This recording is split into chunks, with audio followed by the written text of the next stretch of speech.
My phone vibrated. The screen displayed Mom. My fingertips grew cold as I touched the answer button. Hello? An ice-cold voice dropped from the receiver. Chloe, I'll be direct. Don't come to Ruby's wedding. The mug slipped from my fingers. It shattered against the floor. Hot coffee spread across the tiles.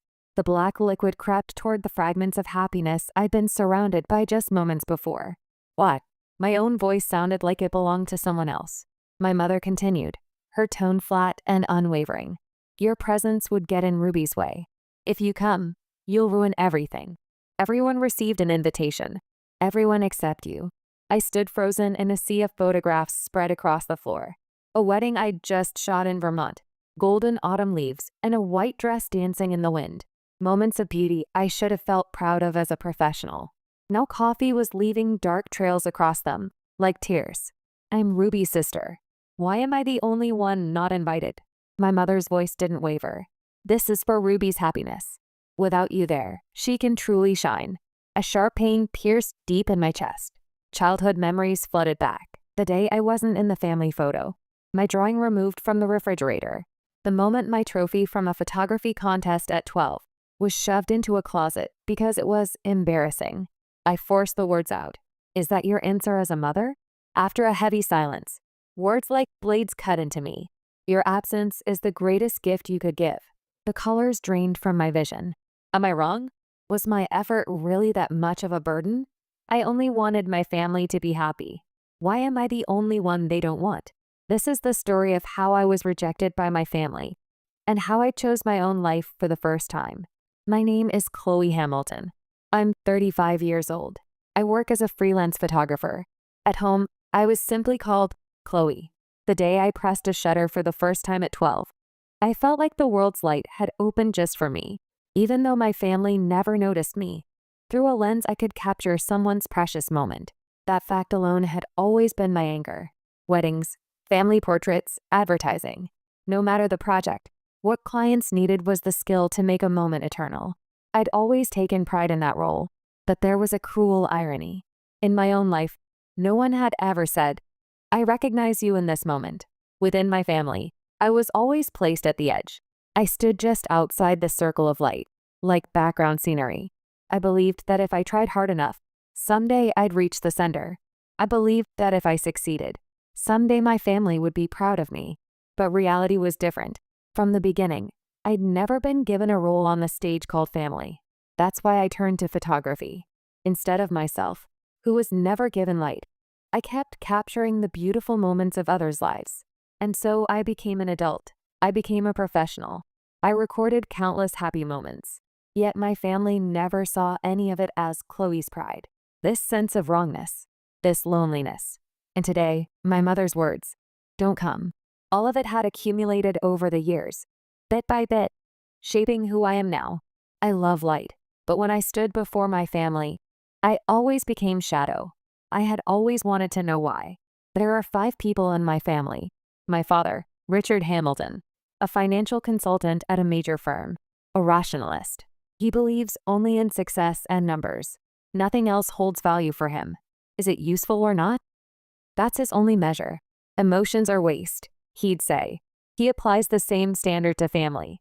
He looks down on those who show weakness or hesitation and has a habit of cutting them off. My mother, Margaret. On the surface, she appears social and graceful.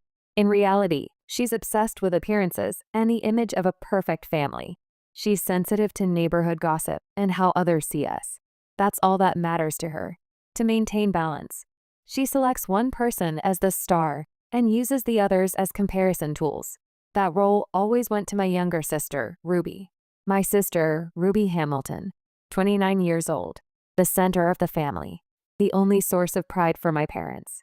Beautiful, bright, universally liked. More than that, she could play the ideal role my parents wanted. From childhood, she was given everything, praised, and constantly spotlighted. In family photos, Ruby always stood in the center. My parents' arms always rested on her shoulders. I stood beside them, just creating a smile, a part of the scenery that didn't change anything, even when present. My younger brother, Dill, formerly Dylan Hamilton. In the family, he was the only one whose eyes met mine at the same level. He wasn't as cold as my father, nor as trapped by appearances as my mother. Unlike Ruby, he never played the ideal role to be loved. When I was a child and crying alone in my room, he would quietly leave chocolate outside my door. That kind of silent kindness. Still, he wasn't strong enough. Before the invisible cage of family hierarchy, he didn't have the power to protect me alone. When I was unfairly scolded, Dill would murmur in a small voice, "Stop it." But when my parents glared at him, that voice would vanish. Chloe didn't do anything wrong. He always whispered those words to me alone. He wanted to protect me but couldn't. He wanted to help but couldn't reach. That's the conflict Dill grew up carrying. If there was any reason I didn't feel completely isolated in my family, it was because Dill existed. I could never understand. We were sisters, born the same, raised the same. Why wasn't I chosen? Why couldn't I reach a place, no matter how hard I tried? But my mother's words explained everything. "You're better off not coming to Ruby's wedding." To me, family wasn't love. It was evaluation. Superiority over blood. Expectations and hierarchy over bonds. That distortion accumulated, and finally, it broke the one pillar supporting my life. A childhood memory surfaced. Family photo day. My mother arranged Ruby's hair, adjusted her dress collar, and hugged her with a smile. I was directed to stand a little apart. When the photo was developed, I was pushed to the edge of the frame, almost cut off. I tried to convince myself it was coincidence. But there were dozens of photos. They all had the same composition. I remember Ruby's birthday party. Elaborate decorations in the center of the room. A towering cake and a mountain of presents on the table. I sat small against the wall, eating a tiny cupcake on a paper plate. No one spoke to me. Every conversation, every glance existed for Ruby. I was just there. Nothing more. At 12, I won first place in a photography contest. I was bursting with pride as I handed my mother the certificate and trophy. She glanced at it and sighed. This kind of showing off disrupts family balance. Think about that. Those words stabbed deep in my chest. She took the trophy, walked to the bedroom, and shoved it into the closet. In that moment, I understood. What was expected of me wasn't to shine. It was to stay quiet, to erase my presence, to not disturb the world where Ruby was the star. Even after I went to college and began living independently, the same structure continued. When Ruby became the leader of a club, the family held a celebration. When I succeeded in my first photography job, no one mentioned it. When I sent photos to the family group chat, only read receipts appeared, treated as if I didn't exist. My chest dried out inside. Still, I didn't give up. The desire to be recognized wouldn't fade. I believed a life unloved by family had no meaning. I believed that with effort, things would change. I wanted a place in my family, but my mother's voice shattered everything. The moment she told me to disappear for Ruby's sake, I understood completely. The destination of all my efforts had been decided from the start. No matter how far I reached, I was never allowed into the family story. I wasn't needed. My chest ached. Emotions swirled. My breath became uneven. My vision shook. I leaned back against the sofa and stared at the ceiling. The light from the fixture blurred and wavered. What had I been living for? Everything was to be loved, to be recognized. I wanted to prove I had value to my family, but reality denied my very existence. My eyes drifted to the corner of the room. A framed family photo hung on the wall. Ruby, laughing in the center of the living room, with my father and mother's arms around her shoulders. I wasn't there. Nowhere in that photo did I exist. As I stared at that frame, something inside me quietly crumbled. At the same time, something else slowly began to take shape. Would I sink like this? Or would I end it here? I didn't know the answer yet, but a faint flame ignited deep in my chest. It burned alongside the pain, then began to spread quietly. At that moment, my phone vibrated. Nathan's name appeared on the screen. Light broke through the darkness. As I stared at Nathan's name on the screen, I took a deep breath. The heavy air trapped in my chest slowly pushed outward. When I pressed the answer button, Nathan's calm voice reached my ear. "I'm glad to hear your voice. Are you okay?" His words contrasted sharply with the cold voices I just heard from my family. My heart, tense in ways I hadn't even noticed, wavered slightly. I spoke quietly. My family rejected me. They told me not to come to Ruby's wedding. Nathan responded immediately. "No one has the right to hurt you. You don't have to accept unreasonable treatment." I was speechless. Maybe that was the first time anyone had ever said that to me. In my family's world, my feelings always came last. They were never understood. "Can I see you now?" Nathan continued. His voice was soft, but filled with unwavering resolve. "We can just talk. Don't carry this alone." I nodded and grabbed my jacket. I headed for the door, stepping over the photographs scattered on the floor. The outside air was cold. The night wind brushed my cheeks and brought faint sensation back to my trembling fingertips. Until today, I'd always been proud of the path I'd walked, no matter what. But today was different. The pain of having my very existence denied remained deep under my skin. I met Nathan Reed 3 years ago. At the time, I was participating in a large-scale project as a temporary staff member for an advertising shoot. Nathan was the director on that set. He handled his work perfectly, but never once raised his voice at any staff member. The first moment Nathan saved me was during a lighting malfunction during the shoot, when responsibility was directed at me, a rookie assistant. Nathan quietly stepped forward. "Let's find the cause instead of blaming. Mistakes happen to everyone. How we overcome them defines a team's value." Those words changed the atmosphere instantly. He didn't defend me. He stood beside me as an equal and protected me that way. After the shoot ended, he noticed I looked like I was about to cry. He quietly handed me a warm coffee and said, "You're not at fault. Don't let others' judgments define your worth." The moment those words landed in my chest, I felt like I could breathe. They were words I'd never once received in my family. Slowly, we began to talk more. Nathan didn't speak much about himself, but I learned he'd lost his mother young and grown up with just his father. He'd been through hard times, he said, but he still chose to be kind to people. "Because I know the pain of not being able to help someone, I want to save others." When I heard those words, I understood. He came from a different world than the one I'd lived in. A person who saw truth, not competition or comparison. That's why, only when I was with him, I felt my heart could be free. I didn't need to hide my wounds or pretend to be strong. When I told Nathan I'd been rejected by my family, he wasn't angry out of pity for my misery. He was angry because he knew my value. Even if no one chooses you, your worth doesn't change. Don't ever forget that. Without those words, I would have stayed submerged in darkness that day. Sometime later, he offered me different words. Walking away is a direction, not a defeat. At the time, I didn't understand what he meant, but the sound of those words stayed with me, quietly settling somewhere deep in my chest. I saw Nathan's figure through the cafe window. He stood and pulled out a chair when he noticed me. As I sat down, a warm latte was quietly placed before me. "Tell me what you can. I'll listen to all of it." Those words felt like they held power. I took a deep breath and opened my mouth. My voice trembled faintly, but I didn't feel the need to stop it. My mother told me that having me there would ruin Ruby's wedding. Nathan frowned. "What's the basis for ruining it? What did you take from anyone?" That question was something I'd locked inside my heart for a long time. I tried to find an answer, but the words wouldn't come. "It's always been that way," I said. Whether I was there or not, nothing changed. Nathan listened in silence, but his silence wasn't judgmental. It was silence to receive my words. I continued. Ruby was always the center. I was decoration to fill the empty seats. I was never praised. Even when I succeeded, my family ignored me.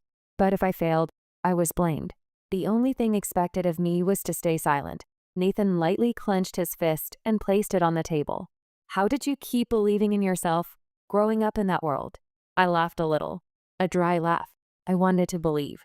I thought if I tried hard enough, things would change. I wanted to be recognized. I wanted to be loved. At that moment, my phone vibrated.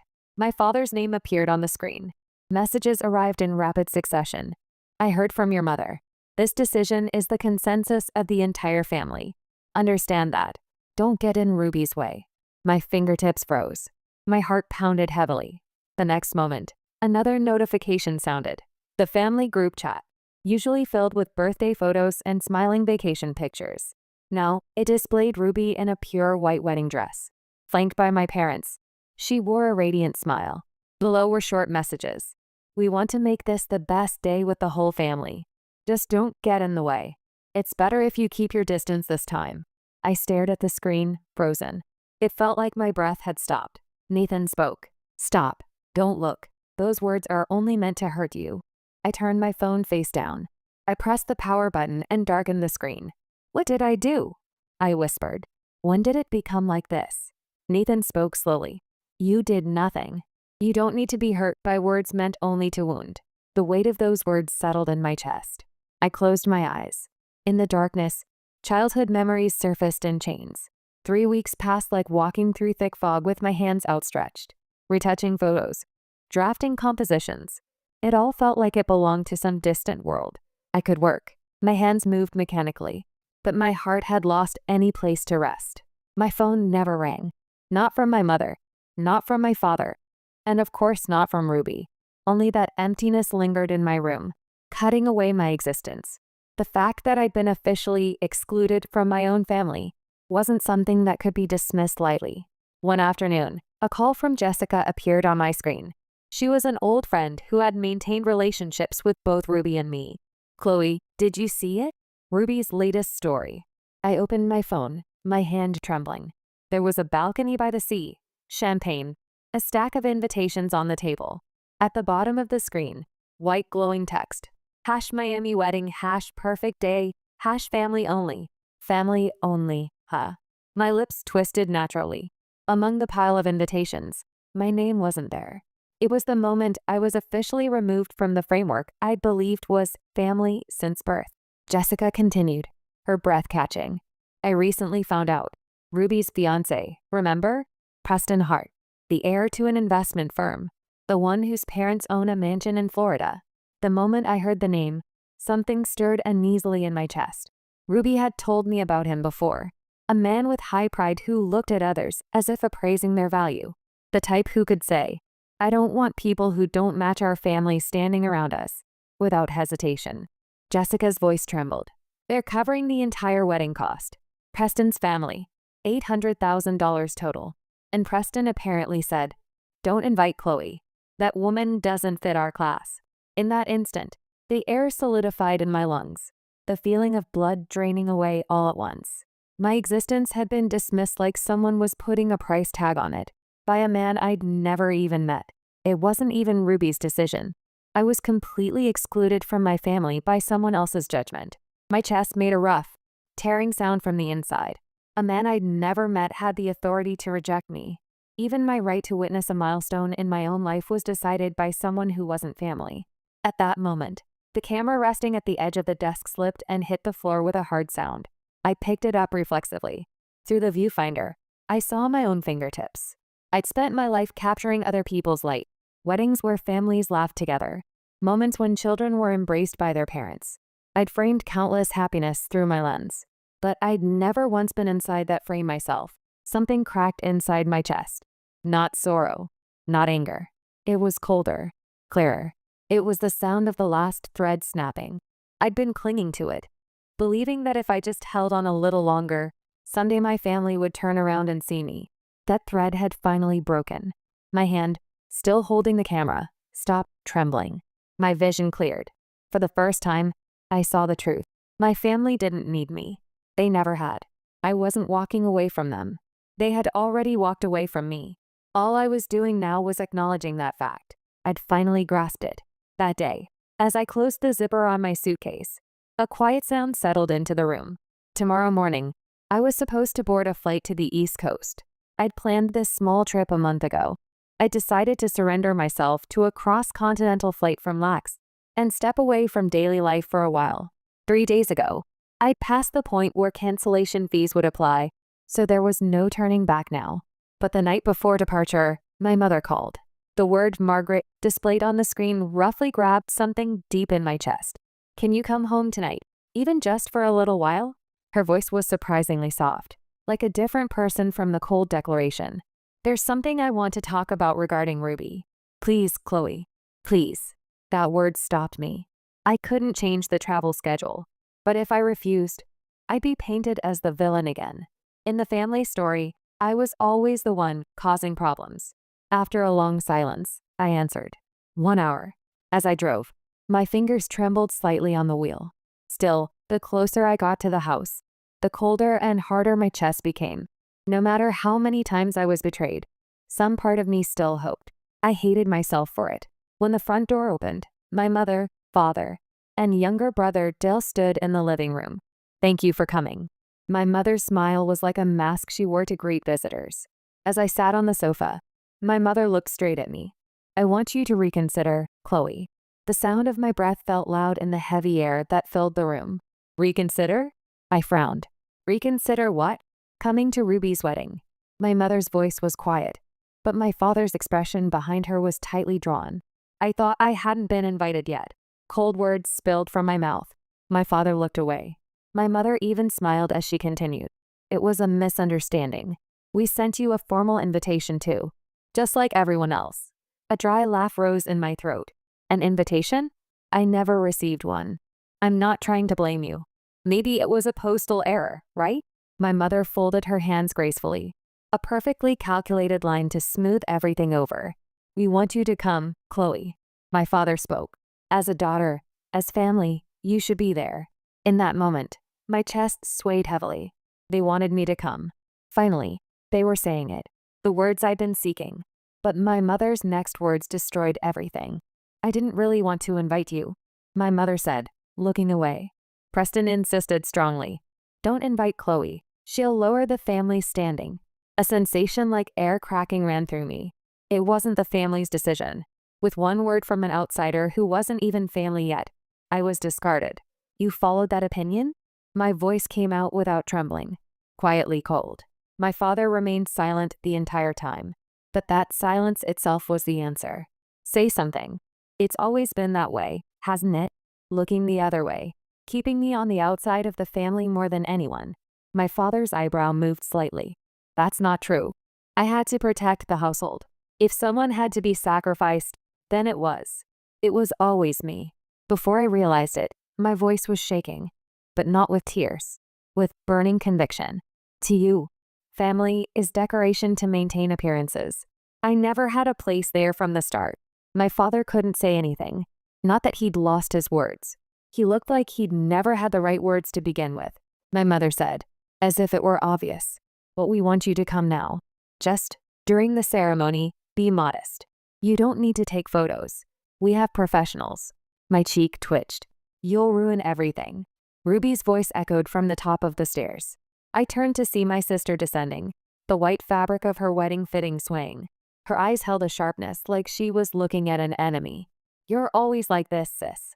Even when you do nothing, you take everything. The spotlight. Do you understand? I've always been your shadow, no matter how hard I tried. Everyone's attention was always on you. At school, at home, with relatives. Everything. So at least on my wedding day, I wanted to be the star. But if you come, you'll take everything again. The most important day of my life will be ruined." I clenched my hands. "We want you to come because you're family." The truth behind those words. "You want me there for appearances." I spat the words out. "So it looks like all the daughters are present in the perfect family photo." Silence fell. My father's eyelids trembled slightly. "That's not true, Chloe," Dill murmured. But my mother stopped him with a hand gesture. My mother lowered her voice. "Please, don't make waves. Just your presence is enough." Enough. That word stabbed into my chest. What they wanted from me was just my presence. To be a silent shadow. I stood up. "I'm not going." My voice was surprisingly calm. "I'm done living as a shadow." There were no tears. Instead, a strong heat rose from deep in my chest. My mother's face contorted. "Now I understand why everyone speaks badly of you." Dill shouted. "Mom, stop. Chloe didn't do anything wrong." My father's voice fell heavily. "Get out." I met Dill's gaze and smiled quietly. "It's okay." Then I opened the front door. The moment the night air touched my cheek, my body lightened as if chains had fallen from my shoulders. A message from Nathan was already on my phone screen. "Are you okay? Let me know when you get home. Drive safe." I took a deep breath.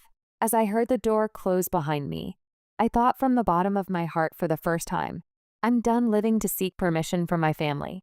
The moment the front door closed behind me, air flowed deep into my body, as if chains had been removed from my shoulders. The exterior light illuminating the house cast a pale glow. The moment I stepped away from that circle of light, the world shifted into a different place filled with silence. The night air was cold and sharp, seeping deep into my lungs. I clutched the car key with my trembling fingers and got into my car parked nearby.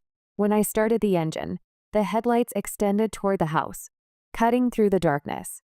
As I watched that light illuminate the house walls, I placed my hands on the wheel. That's enough. I pressed the accelerator, and the car quietly pulled away from the house. In the rearview mirror, the porch light grew smaller and smaller, then disappeared. I never looked back. The white lines on the road passed in steady rhythm. That rhythm began to calm my breathing, steadying my heartbeat. No tears came. What I felt wasn't sadness. It was cold, clear resolve. Suddenly, Nathan's words came back to me. Walking away is a direction, not a defeat. Walking away, a direction, not a defeat. I had always thought leaving my family meant running away. Betrayal. Surrender. Losing. But no, this is a choice. The first step in reclaiming my own life. My hands on the steering wheel felt certain, strong. When I arrived at my apartment parking lot, silence settled into the car after I turned off the engine. In the darkness, my phone vibrated. A message from Nathan appeared on the screen. "Welcome back. Are you okay?" I replied briefly. "Can we talk tomorrow? I want to be alone tonight." A response came immediately. "Understood. No matter what, I'm on your side." Seeing those words made something deep in my chest grow warm. But before relying on anyone, I wanted to stand on my own. When I entered the house, the scent of the dark room felt a little lonely. I took off my shoes and sank into the sofa. Silence rushed in all at once. As I stared at the ceiling, today's events slowly surfaced one by one on my heart's surface. Words of rejection from my family. The word "everyone" lined up on the screen. The reality that only my name had been erased. Something deep in my chest quietly collapsed. I won't seek anymore. I won't wish anymore. I'm ending the life of begging for forgiveness. I got up and opened the closet. I slowly pulled out a small suitcase. The glossy fabric gleamed faintly. Tomorrow morning, I'm going on a trip, not to run away. I'm leaving to end this. I rechecked my minimal luggage: camera, passport, notebook, and my favorite lens, handling each item carefully, as if leaving behind the weight of who I used to be. By the time I finished packing, the outside was beginning to turn faintly blue, the time when night and morning quietly blend together. I took a deep breath.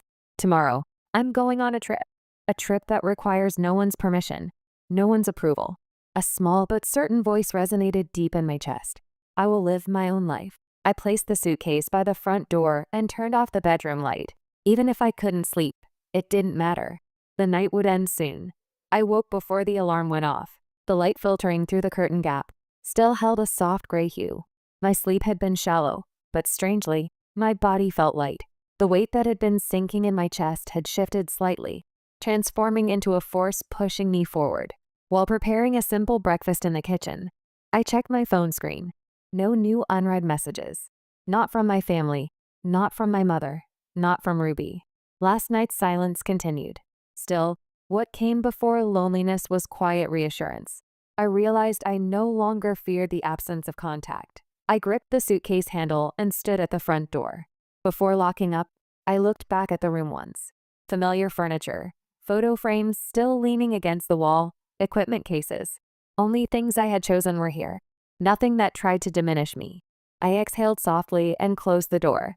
When I stepped outside, the morning air touched my cheek. Unlike last night, a thin blue spread across the sky. I heard birds in the distance. The world pretended not to know anything and began moving as usual. I got into a taxi and told the driver, "To the airport." The city flowed backward outside the car window. At every red light, small anxieties surfaced in my chest. Was it really okay to go? What would change by heading to the sea alone? Questions without answers floated and disappeared. Still, there was no longer enough force to hold my feet back. The time I'd kept returning to the wrong place had been far heavier. When the airport entrance came into view, the taxi meter sounded unusually loud. I paid the fare and pulled my suitcase through the glass automatic doors. Climate-controlled air enveloped my skin, and announcements echoed in the distance.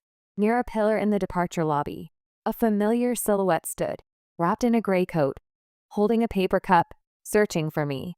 It was Nathan. When he noticed me, he smiled gently. "You came." I did.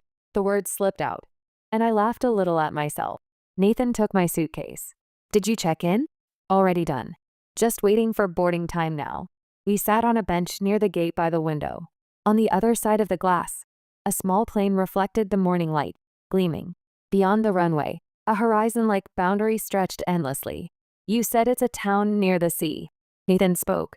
I won't ask the name, but I think it's a good choice. I nodded. Ruby and the others are heading to a warm southern sea. I'm going the opposite direction. Cold and quiet. A town barely mentioned in tourist brochures. Will you take photos? I plan to. The sea, the light, and strangers' smiles. Nathan looked at my face in silence for a while. His gaze held respect, not pity. Aren't you scared? The question came suddenly, but his voice was kind. I thought for a moment before answering. I am scared, but staying in that house is scarier. Remaining in a place where my existence is erased. Nathan slowly exhaled. The fact that you can say that means you're already halfway there. The boarding announcement began. My flight number was called. Something tightened deep in my chest. Nathan. I called his name as I stood, and he immediately rose too. Thank you for coming all the way here. I should thank you. You showed me courage. He said that and pulled something small from his coat pocket. A black notebook, palm-sized. The cover had no decoration, and the corners were slightly rounded. For recording your journey. Photos can't capture everything. Write down what you see, what you feel, what you think. I took the notebook and traced my fingers over the cover. The texture of paper reached my fingertips. I won't ask you to show me, but record your story in your own words. Something in my chest grew warm. Tears threatened to rise, but I swallowed them down desperately. When I come back, can I see you again? Before I realized it, that question had spilled from my lips. Nathan looked slightly surprised, eyes widening, then smiled gently. Of course. I'm looking forward to meeting you after you've seen a different sky. I took a deep breath on the bench near the gate. The sound of planes heading to the sea echoed in the distance. My phone vibrated. On the screen, the family group chat. Long messages from Ruby kept arriving in succession. Come back. The ceremony is falling apart. Without you. I slowly moved my finger and quietly left the chat. For the first time, the word freedom settled deep in my chest. Nathan said, from now on, look only at your future. The past ends here. I stood up and inhaled the scent of the sea I hadn't yet seen. I choose my own life. The gate door opened. The moment I stepped forward, my body felt light as a feather. I didn't look back, not because of regret. The family's turmoil, confusion, excuses. None of that was my problem anymore. I no longer needed anyone's approval. When my feet crossed the line leading to the runway, my heart spoke quietly but powerfully. Their place doesn't exist in my future. And I walked into the light. The line at the boarding gate counter began forming. Staff members checked tickets and passports. I gripped the suitcase handle and turned back toward Nathan. I am going now. Go. It's the sea you chose for your life. Those words became the final push I needed. I joined the line and moved forward little by little. I handed over my ticket, received my passport back, and passed through the boarding gate. When I looked back, I saw Nathan's figure through the glass. He raised his hand lightly through the crowd, quietly seeing me off. I waved back slightly. Words couldn't reach that distance, but that was enough. I entered the cabin and sat in a window seat. I fastened my seatbelt and looked outside. Beyond the wing, the runway stretched out, illuminated by the morning sun. The aircraft slowly began to move, accelerating. My body pressed against the seat as the scenery rushed past. And then, the plane lifted into the sky. The ground grew distant. Family expectations, comparisons, hierarchy, roles. Everything that had bound me grew smaller and smaller. I kept walking quietly, away from the place called family. This isn't defeat. This is the direction I chose.